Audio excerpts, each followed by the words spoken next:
wonderful meeting. Though we are in a very far and separated, but still now at this moment we are sitting so close, and the memories after seeing you, that memories that is coming to me, crowding in my mind. When I visited, I stayed in their house, and how good the hospitality. I really cannot forget that. And the beautiful island, beautiful country, and so nice people. I visited the schools, and I really liked all those. Now, as because you are organizing, maybe every month we will meet and we will read the Ramayana. Why Ramayana? Because that is the first instruction that came from God, how the human character should be, human behavior should be. And there the God, He is showing Himself. So that is the importance of the Ramayana. We will study the Ramayana for every month, and as long as we can continue, and we will listen from you too. So this will be our the interactive courses. Then you can ask question, I will try to give you the answer, and we will continue. And let me begin with a prayer to Sri Ramachandra. Yanmaya bashavarti vishyamakhilam brahmadi devasura yat sattvat amrishaiva bhati sakalam rajyo yatha he brahma yat padaplabamiva bhabahi bhavambo desti tirshabatam bandhoham tamashesha karana param ramakhyam isham harim ramakhyam isham harim. I salute the Supreme Lord Hari, known as Rama. The Hari is becoming Rama. Hari is the Vishnu. So that is the Supreme God. When the God took the form, the first form was, the God is without form. God is all pervading. God is everywhere. And naturally, God cannot have any form. But for us only, as we cannot concentrate our mind, we cannot give our mind to something which is not having a name and a form, the God has taken the form, and that form is called Vishnu, Hari. And that Vishnu, that Hari, sometimes take different forms, and this time he came as Sri Rama. The cause transcending all relative causes, whose mysterious power controls all beings in the world, including Brahma, the Devas and the Asuras, the good and the bad, everything in the hand of that God, whose substance given reality to all things, just as the rope does to the snake appearing on it. Friends, this is the way the Vedanta that explains the creation. And this is very interesting. All religions, the Christianity, Islam, Buddhism, Hinduism, and all established religions, they have to give this explanation. Who is the creator and what is this creation, and what is the relation between the creator and the creation? Unless it is there, it won't be accepted as a philosophy, as a path of God realization. So here we say, it is like the snake on the rope. Hindu view, how the creation came, it is an imagination. Very difficult right this moment to accept it, because when I am pinching my hand, I feel the pain, I feel hunger, I feel sleepy, I see the so many things all around me. Now still the Hindu will say, no, that is not true, it is not there. Why? This is Maya, this is imagination. How? When you see a snake on a rope, you create the snake on a rope. Snake is not there. There was a rope that was lying on the street and a little darkness were there. In that twilight, you think that is a snake, but snake is not there. So that is the way we have to understand this creation is. And whose feet alone before a spiritual aspirant as a boat for crossing the ocean of samsara. So we are praying to the Sri Ramachandra, and this Ramachandra is the embodiment and avatara, a part of Sri Vishnu. Sri Vishnu is that Brahman, all-pervading consciousness who has taken a form. A few days before, I have concluded reading the Bhagavata, and in that Bhagavata, up from 1 to 9 chapter, it all goes about the God without form. The God everywhere, the consciousness. The one day so happened, the Brahma, the first created one, whom that supreme God created out of his mind, be you there, and immediately it was there. In the Christianity also, they say, the Lord God said, let there be light, and there was light. The creation is just like that. He thought and it was there. So that is the way the Brahma was created. Then one day Brahma went and then he prayed to God, you must take a form. Otherwise the created being cannot understand what is God. Then the only Brahma and Shiva, they could see a form, Chaturbhuja, Shankha Chakra Gada Padmadhari.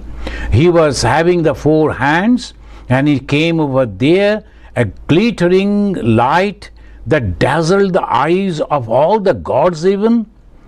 Only the Brahma and Shiva could see, and just for a second, and there was a tremendous sound, and that was the first time the conception of the God in form came. And that is the God. From there came Sri Rama. And what is this Rama? This again, this will be our theme prayer every month. If we continue the Ramayana, we will start with this. Ramayana, it begins with a question. One day, Narada Muni, all of you know the Narada, is a wonderful sage. He goes on wandering in different places. He is a very educated, and he goes to different parts and he meets people. One day he came and visited the Valmiki, the great sage, who has written the Mahabharata, who has written the Ramayana. That Valmiki sage, he met him. The Narada met the Valmiki, and when they were talking, suddenly Valmiki asked him, Ko asmin sampratam loke gunavan kascha viryavan. Ko asmin sampratam loke. I will read the Sanskrit because that will give you a beautiful idea. Gunavan kascha viryavan dharmagyascha kritagyascha sattavako didhabrata आत्मवान को जित क्रोधो दुतिमान को अनसूयकः कस्य बिभ्यते देवाश्च जातरोषश्च samyuge. In the Adi Kanda of the Ramayana in 4 parts, you know, in the Adi Kanda, in the beginning, this is the question the Valmiki is asking to the Narada. And what is that? O Narada, do you know anyone in this world who is noble, heroic, virtuous, grateful, truthful, firm in his promises, self-confident, conqueror of anger, handsome, forgiver of others' fault, and again, when he is angry, even the gods become afraid of him. So he is asking, any such person, all these qualities are there in him? And what are the qualities? First is noble. What is this nobility? Behavior. He will never go down in his behavior. Sometimes some people uses the filthy language when they talk, or they express their anger. A noble person will never do that. The nobility is so great that when the people are walking, talking, sitting, and that shows his nobility. His gesture, posture, dress, everything will show that he is really graceful, and that is called noble. Then heroic. What is this hero? Courageous. He always goes forward to help others. That is called heroic. Virtuous. So many wonderful qualities are there, virtues are there. That is called virtuous. Now grateful. See, this is the term, the grateful, and at the same time, if a human being is not grateful, he is not a human being. The Shraddha, Kritagata, these are the two qualities of a human being. What is the Shraddha? Respect for the seniors, respect for the scripture, respect for the teachers, and also self-confident. It is called Shraddha. And Kritagata, and this gratefulness, we should not forget what our neighbors and our country, our society, our family, and our parents, they have done for me. The parents is giving so much for me, and when I grow up, I forget them. So that is the thing one should not. That is called the gratefulness. You know, the long back, I was in island in India, that's called Andaman. Some of you know. And that is from the mainland India. It is almost 2,000 nautical miles away towards the north, towards the east, and near Java, Bali, Borneo. So that is called Andaman Islands. And in this millennium, in the 2000, the 1st January, we all went to another island, Andaman Islands. There are nearly 500 islands clubbed together called Andaman Nicobar. So there's an island. So we went over there where the first, after the 100th century, the first sunrise. So the millennium sunrise, the many people from different countries, the hundreds of ships went over there. And it was the Bay of Bengal, the ocean. I also went there with a ship because the governor used to like me. He asked me to be his guest. I went over there. And that morning, that was undescribable, so beautiful. Huge ocean and the sun is rising. All those things. All the officers, the governors and the people, they went to the land, the island called Kachal. I was on the ship and I was praying to the sun, and I was pouring some Ganga water and throwing some flowers and chanting the mantra praising the sun god, Yava Kushuma Samkasam, etc. Then afterwards I sat for meditation. Then I found a group of people with the cameras, they're focusing on me and getting ready as if to take the interview. I told, who are you? And what you are doing here? They told, we are from CNN. the famous American and they were very famous. They used to go everywhere.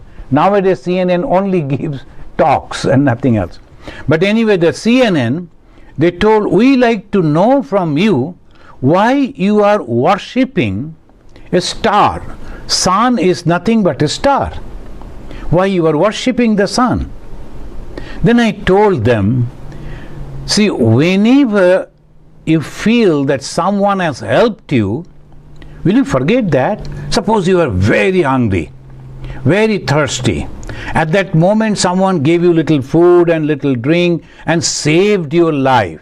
Will you forget him? Oh no. So that is the thing. Now you think what the sun is doing for us. Each and every one on this earth, we are all surviving because of the sun. We know that sun is nothing but a star. But at the same time, because of the warmth of the sun ray, we are all surviving. Should we not be little grateful to the sun? The Hindus, they are always a grateful nation, and that's why give the highest respect to this star, sun, as God. And that is the reason the Hindus, they worship the river, worship the trees, worship the animals, because all of them are helping us. Gratefulness. If a person is not grateful, he cannot be called as a human. So who is Ramachandra? We have to understand this. In the beginning itself, before the Ramayana begins, these are the wonderful qualities that particular person was having. So we have so much of respect and we consider him as an avatar, as a God. Truthfulness. One should be truthful. Truthful to oneself, truthful to others also. Second, firm in his promises. And this is called dharma. And when I went to India this time, in almost all the lectures, nearly 20 lectures I delivered all over the India, everywhere I told, don't get confused about dharma. Don't get confused about the religion. Religion means keeping your promise.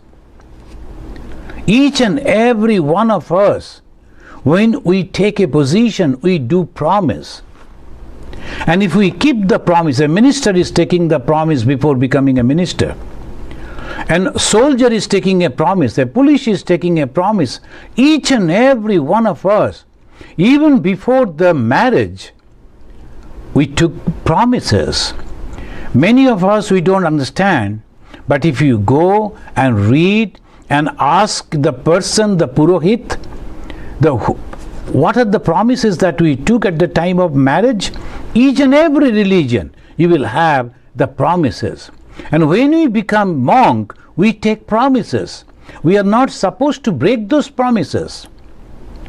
The monk's promise that we should love each and everyone without any restriction.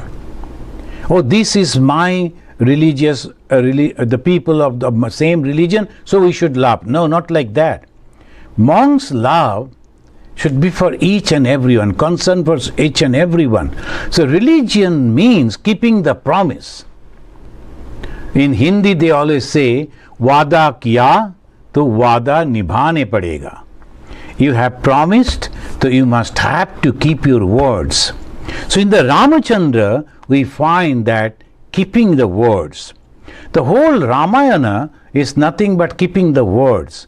His father Dasharatha, we'll come to that afterwards, he gave a promise to one of his wives, and Ramachandra, when he came to know about that, he told, Father, you must keep the promise, because that is dharma. Then self-confident. One should be self-confident.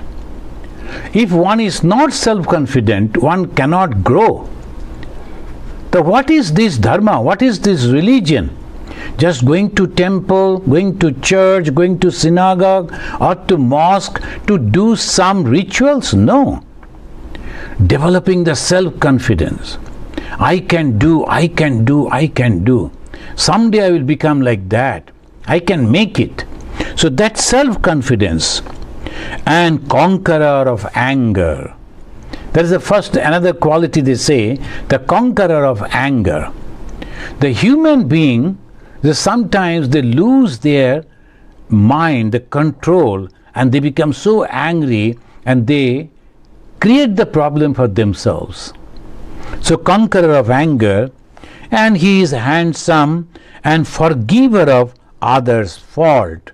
Sometimes people, the friends, the relatives, they make some mistakes. The mind should be broad enough to forgive them. Again, when angry, even the gods become afraid of him. That is the personality. A person, when he shows that courageous face, then the others are afraid of him. So that is the way he is describing. So I will read again the Sanskrit. Ko asmin sampratam loke gunavan kascha biryavan dharmagyascha कृतज्ञश्च सत्यवाको दृढ़व्रता आत्मवान को जित क्रोध दुतिमान को अनसूयकः कस्य बिभ्यति देवाश्च जातरोषश्च समयुगे. This Adi Kanda 1, 2 and 1 to 4, it says like this. When he asked this question, Narada immediately said, yes, I can tell you about a prince and their family, and that famous prince is none other than Sri Ramachandra. This is the first time Valmiki, he is hearing about Sri Ramachandra, and the Valmiki, Narada told him, this all-knower, Sarvagya, and Narada was all-knower. He used to go to all over the world, used to keep all information. So that is the way he is doing, giving the answer. He is the prince from the Ikshaku family, and they are from the San dynasty. You know, in India there are two dynasties coming down. One is from the sun, another from the moon. Chandra Vamsa and Surya Vamsa. And Surya means the sun. It's not the real sun. It is only they take that, the whole, it has come, and that power, the valor of the sun, it is there in the tradition. So this is and the family name Ikshaku. Ikshaku was the first person of that family. The name of the kingdom is Koshala. We always say Ayodhya. Ayodhya was their kingdom. But the empire was, the country was Koshala. And the Ayodhya was the capital. And there at present ruling from the Ikshaku family, the Dasharatha is ruling. And Dasharatha has 4 sons, Rama, Lakshmana, Bharata and Shatrughna. These are the 4 sons. Now when they say the provinces, it is a very big kingdom. When we think that Rama, now the whole fight is going on with Ayodhya, and now that the Hindus are very happy, the Supreme Court has given that particular plot Ayodhya to the Hindus. In India it goes on like this. They are planning to make a huge temple over there. It's going on. But it is not the Ayodhya. You know, the country that Dasharatha used to rule, the father of the Sri Ramachandra, that was Dravida. Dravida means the southern part of India. Then Sindhu, that is now the Pakistan. Then Sauvira, Saurashtra, Dakshinapatha, Banga, the Bengal, Anga, Orissa, Magadha, that is Bihar, and Kashi, that is the UP. All these places were under the control in the kingdom of the Dasharatha. Why I am telling you? Because we can understand the Ramachandra was a historical figure. is not an imagination. When we talk about goddess Kali, when we talk about Ganesha, when we talk about Durga, imaginative gods. But when Ramachandra, he was born, and his father was the king of all these places, and those places are still there, except the there's Saubira and Sindhu, some part of the Sindhu that has gone in the Pakistan. So all these places are now in India. So that is called the kingdom. The king Dasharatha's guru and guide was Maharshi Vashishta. The Vashishta had a talk, and this king was having 8 ministers. So naturally they used to give him, why 8 ministers? Different ministers is to look after different departments, different parts. So the 8 ministers, head of the ministers, Pradhan Mantri, was the Sumantra. The Sumantra, he was an economist. So he used to guide the king. The king's main role, the administrator's main role, how to earn money and how judiciously to spend it. That's the king's duty. It is there in our Veda, what the king should do.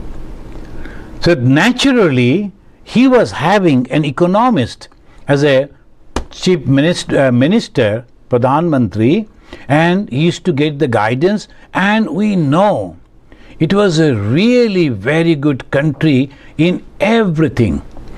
The economically and well protected, because the king was very powerful, culturally, and people were also very religious minded, and in that situation it is this prince. Now you know the story. This king Dasharatha was not having any children, so he was very sad. Such a huge kingdom, who is going to rule after me? So he used to think. Then one day some of the rishis, they came and told him, why don't you perform one yajna for a son? The king told, okay. And it is true, if there are real good rishis who can perform the particular mantra, if they can apply, and it happens, mantra shakti, the power of the mantra. So the great rishis, they came and they performed the yajna, putra, that for the putra nishtava yajna. So after the performance of the yajna, there from the fire, as it says, it came a porridge, and one plate full of porridge. And the king was asked by the god, a sound, a voice, you distribute it among the wives. When the king was distributing half portion of the whole porridge, he gave to his first wife, Kaushalya. Then he gave it to Kaikeyi, the mother of the Bharata. Then next one, Kaushalya, Kaikeyi and Sumitra. So these 3, the Kaushalya got the half, and that is the Ramachandra. Then the Lakshmana. Then the Bharata and Lakshmana Shatrughna. The Bharata's mother, Kaikeyi, when she was receiving the porridge, a drop of it was falling from her hand. And there was a crow sitting over there nearby, and it flew and took it, and it was going to eat. Indra, the king of the gods, he immediately asked Vayu Devata, the gods of the wind, that crow doesn't know what is it. Go and snatch it from crow, and then go to that particular mountain where you will find a lady is praying and praying for a son. give that portion to her.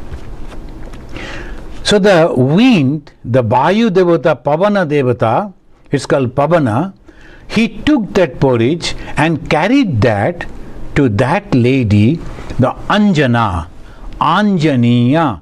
And she was also praying for a long time to God for his son. And that porridge was given to her. And from her took birth Mahavir, Hanuman. So that's why it is said, there is Pavana Putra Hanuman. The Hanumanji is the son of Pavana. How he became the son of Pavana? Because the Pavana carried that porridge to her. So this is the story. And from that the four brothers, they were born, and it continues. About the Ramachandra it says, Vishnuna Shadrisho Birje Somavat Priyadarshanaha Kalagni Shadisha Krodhe Shamaya Prithivi Shama. About the Sri Ramachandra it is telling, the Vishnuna Shadrisho Birje. In might, he is like the Vishnu, the tremendous power, tremendous strength. So that's why Birya. Birya means that power, the strength. And there it says that it's like the Lord Vishnu, the Supreme God. So Sri Ramachandra was having that power. Second, it is a psychological, mental power.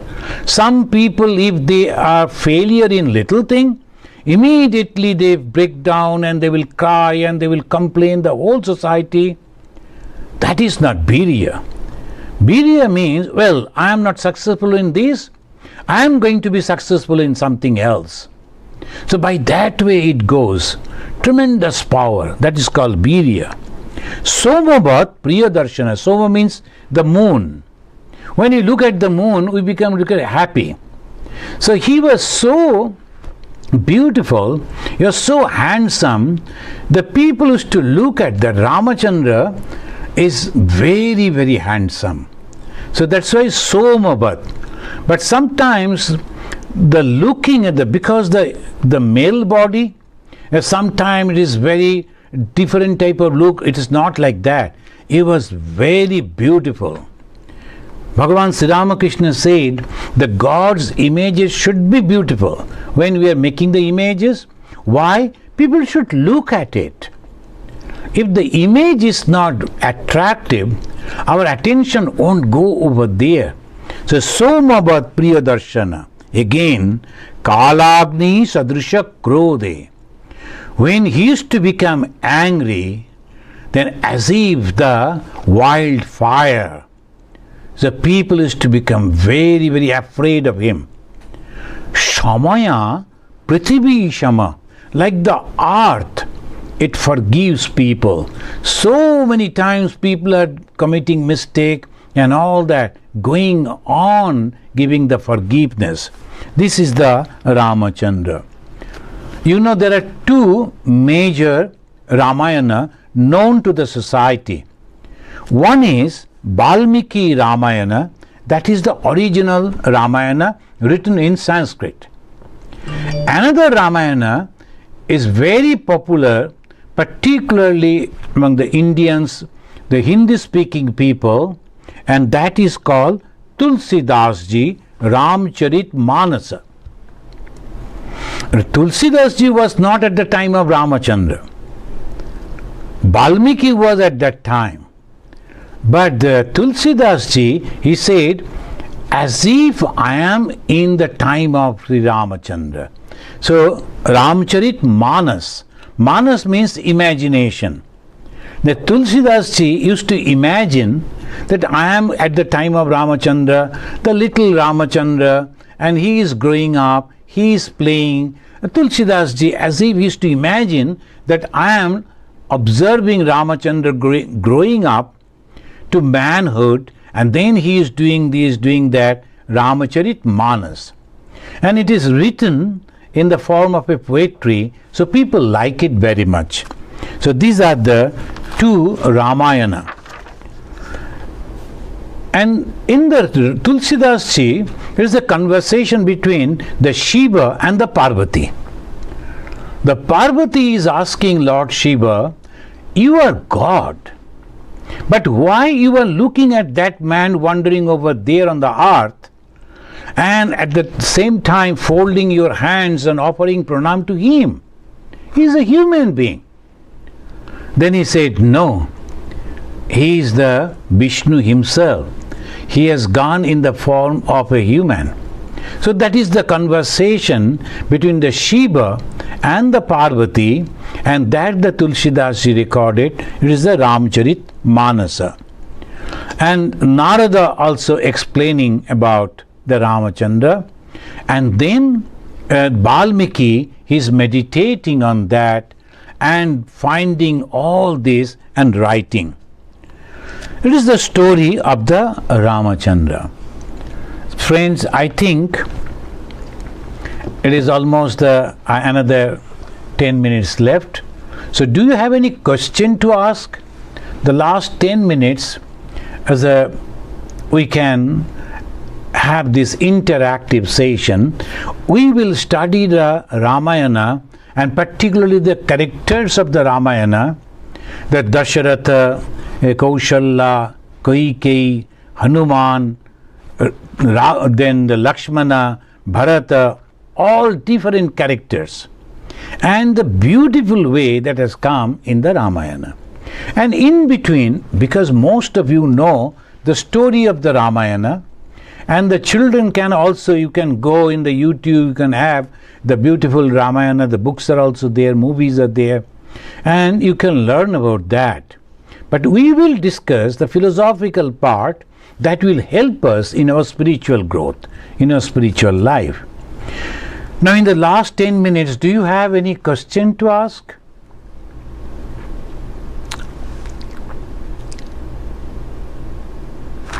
Please unmute and ask. And please unmute your Devi. You please unmute. Yeah. Yeah, Baba. It's more of a, well, how do we engage? Because you spoke earlier with promises, right? Right. And we should make promises to ourselves, promises to our religion, promises at every point in our life. We make promises. But I think, being part of the younger generation, or maybe not so young generation, words now have become so meaningless that, how do we teach the upcoming generation the meaning of words and the meaning of when you say something, or when you say what you mean and mean what you see? I think that's one of the bigger challenges that we've been, because people taking your life like it's nothing. People getting divorced every minute. I mean, it's so rampant in the society. Nobody cares to say good morning, manners, even something simple as manners. So if we don't understand the basics, then to make a promise like that to maybe ourselves, or to So as you are telling, the modern society, they have made a great mistake. They thought the religion means it is only should be restricted in the temple, mosque and synagogue churches. It is not like that. Religion is a human life. We are living into that. And human and the animal, what is the difference? Animals also feel hungry, angry, sleepy, thirsty. Whatever we feel, everything is there in the animal. So what is the difference? Dharma. And what is that dharma? We keep promises. So if we don't keep promises, when the Hindus they marry, the Christians they marry, and other religion I don't know, you will find, particularly Hindus I have observed, 7 times they will go round the fire. They put a fire, the yajna fire, and the husband and wife, they will go 7 times. The people are happy, throwing the flower petals and singing, all these things. But at that time, the priest, he says 7 mantras. What is the promise? The man will say, from now onwards, till my death, I will take care of you. And the lady will promise to the end, from now till my death, I will always be with you, helping you in your endeavors. Like that, 7 promises are there. And suppose those 7 promises you write and keep it somewhere, and that should be a very prominently placed. If the husband and wife constantly look at that and feel, I promise this breakage in the after the marriage, the break, it won't be there. Because the human is nothing but the mind, and the mind is nothing but keeping the words. The teacher gave the word that I am going to give the best education to you. The administrator gave the promise that I am going to give my best to you to administer. Every step you will find promise and promise and promise. Each and every one keep their promises. Even the police personnel, army personnel, if they keep their promises, think of the world, it will be heaven. So now, we have to go on telling people we should follow and we should keep our words. If I say someone, I will give you this much, I will surely give it. Even that our fathers and the grandfathers, before their death, they all used to remember, have I taken any loan from anyone? And they used to tell it to the children, son, I took the 10 rupee from that person, I couldn't give it back. Please give it back to him on my behalf. I promise that I will give, I must give it back. And the son used to do the same thing. He used to keep the promise. One young boy, his name was Nachiketa, in the Upanishad, in the 4,000 years before, his father angrily told him, you go to Yama, the king of death. Then he said, Father, why you are sending me to death? I was not a bad boy. I was always good to you. The father then realized and told, oh no, angrily I told, so you need not to go.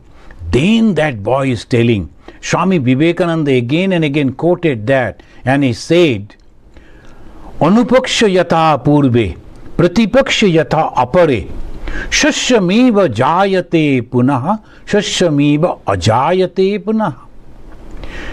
If the human being do not keep the promises, they will be like the grasses. They are growing up for some time, then dying, again growing up. No purpose in the life. Human life is with a purpose, and the purpose is promise. He told his father, if you look at the past, the ancestors never broke the promise. And if you break the promise, then the next generation, how they will survive. The human life is nothing but keeping the promise, and keeping the promise needs lot of mental strength and physical endeavor, and ultimately you will become peaceful and happy. I have tried my best. I will just conclude this particular portion of answering. Bhagavan Sri Ramakrishna used to say, always stick to the truth, and any promise you must keep.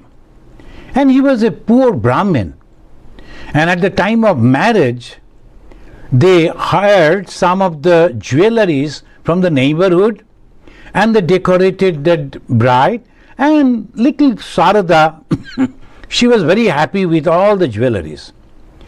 Little she knew the jewelries are actually coming from the other neighbor's family. Next morning, when she was sleeping, the mother-in-law took out all the jewelries and gave it back. She got up and started crying, where are my jewelries? Then the mother-in-law, she told, my son will make the golden jewelries for you in future. Sri Ramakrishna never could touch the money. But at the same time, because the mother gave the word, he took a job as a priest, and he used to get 8 rupee in those days. And he used to ask another gentleman, will you please keep this money and tell me when it is sufficient to purchase 2 golden bangles for my wife. And when it was there, he purchased the golden bangles, gave it to the mother, and he said, I have kept my promise. And that is called dharma. Every time you will find this. Thank you for your beautiful question. Very good question. Any other question?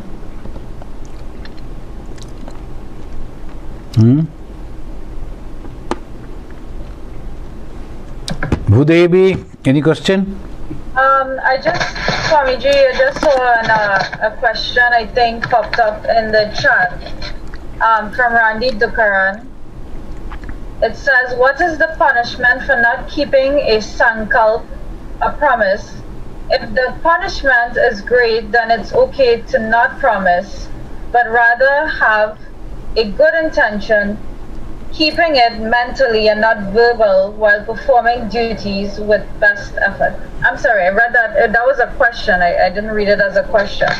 I'm not sure if you'd be able to look in the chat. What is the punishment for not keeping a sankalp?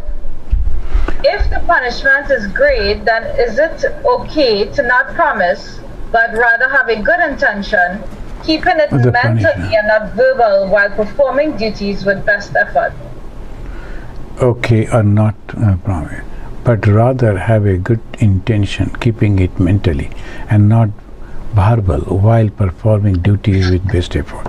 So this actually, you know, that when you are asking, that it is very clear. I don't promise which I cannot keep. I should not do that. And suppose I promised, then it won't be possible for me to keep. Then I should go to the person with whom I promised and say, I am very sorry, I don't think I'll be able to keep it. But 99.9%, if I have promised, I should keep it. I must keep it. If you read the Gospel of Sri Ramakrishna every week, I am reading here. If you listen to that, and only the last Wednesday, yesterday, when someone is asking, then what should I do? What is my duty to my wife? Then Sri Ramakrishna is telling, since you are married, you have to take care of your wife because you have promised. And when you think that you will die, you must keep the provision sufficient so that your wife can live on that because you have promised. So that is the way the family, it goes. That is very, very important. The brahmacharya, that means the student life, then the banaprasthi, the retired life, the sannyasa life, they all depend on the grihasthi. And the grihasthi is the main base of the human society. And if the grihastha, the family, they don't keep promises and they break like this, just like they go marry and go to the court and again take the breakage, again they go marry. In the movies it is okay, but in the original life, if it is there, the whole human society will become the society of animals. Animals, they live only for the body, but the human being should not.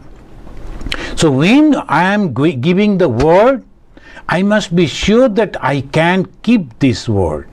Then only you should give. And if you are not keeping the word, you should be punished or not. That is a different question. Because all the time the rules and the fear of police and administration cannot keep you a human. Human is mental. Human is psychological. And if you tell yourself, I am a human being, I must keep my word, then you are not only human, you are also divine. Thank you for the question.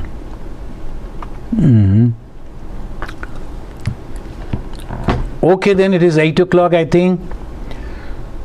and we will continue this. Do you like to continue? Raise your hand. Oh, good. Okay. So we will read.